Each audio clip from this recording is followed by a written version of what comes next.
Alright, well, on today's project, we're working on grapple drags. Now, I don't normally use a lot of grapple drags because where I trap normally is well out of sight, and there's plenty of brush, plenty of timber.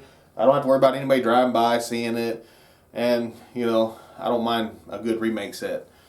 Now, the grapple drag does have its place in the trapping world, and I'm going to make some more. I've made some in the past, but I would like to have some as an option in case I find a set that maybe is in a spot where there's a little bit too much traffic, and I want to get that animal off in the brush so nobody sees him. Trap thieves are out there. Johnny No Good'ems. They get out there. They see that animal. They may, first and foremost, they may abuse the animal or something like that, and then they'll take your traps. So want to keep them out of sight. A good way to do that is grapple drags. Now, this is what we're making today, and this is what I used to make. This is just, I've made this before on video, made out of just some rebar, and it works. Now, I just so happen to have a lot of this material around, and I decided I'm going to make these. As you can see here, this thing is quite the drag, and when I'm done, we're going to put it through its paces and make sure it's going to hold any critter I get on into there. And plus, I get to play around my welder. It's been a long time since I've been a professional welder, but you know what? Still looks pretty good there. So it's one of those things.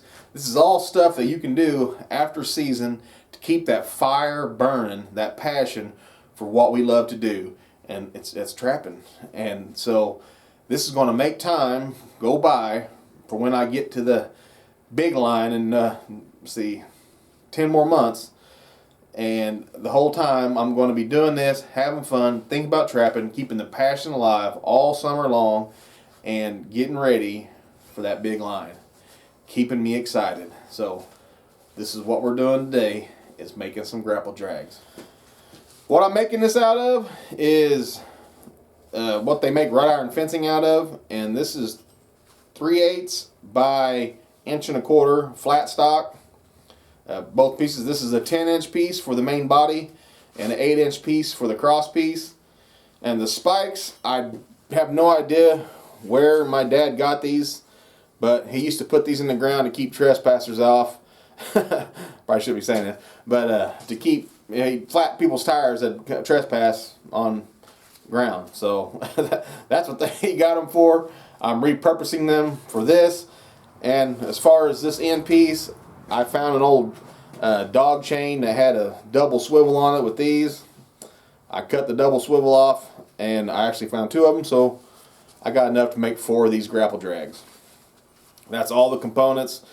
Other than that, you're going to need a welder, grinder, safety glasses, ear protection, welding hood, some specialty equipment involved, but I happen to have all that, so I'm just making my own stuff.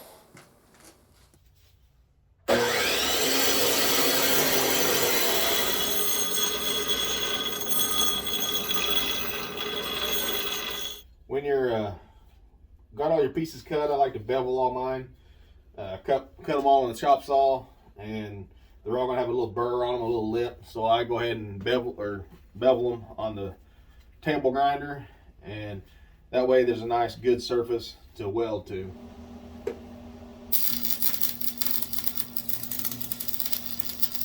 All right, so I'm out here gonna test my grapples. I got this thing hooked around my leg.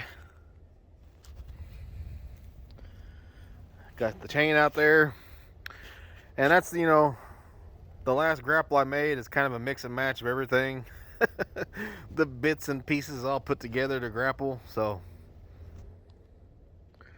I figured that'd be the one I'd try out. If it's going to be a weakness, it's probably going to be this one. See how far in the woods we make it here. Oh boy, that's heavy. Oh, yow. Okay, well. Oh, yeah. All right, I'm gonna take this off.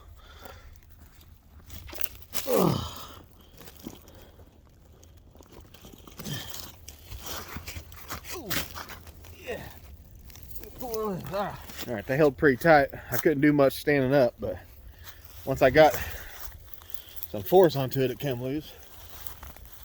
I don't really see nothing. I think it was just dug in the dirt, maybe. Alright. Oh, God.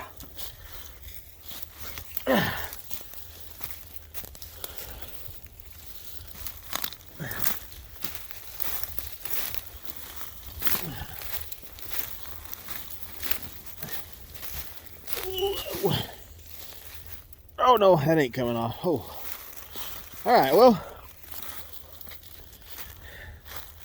we come about 10 yards, and it's made a really solid catch on a tree right there. There ain't no getting off of that.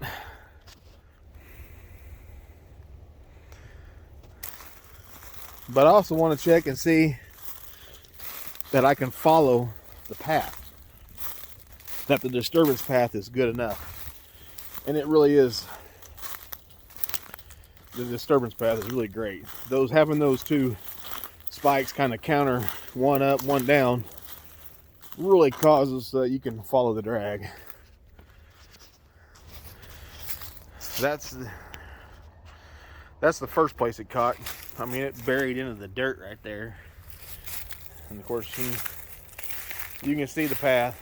I mean, it's pretty obvious right through there. I mean, so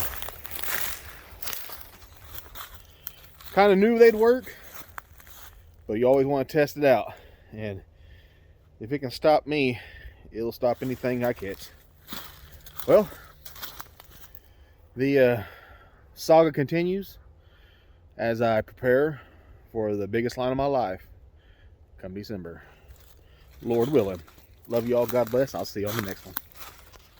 Hey, if y'all want to help support Wild for the Outdoors, be sure to like, share, subscribe, and hit that notification button. Get notifications when I put out a video.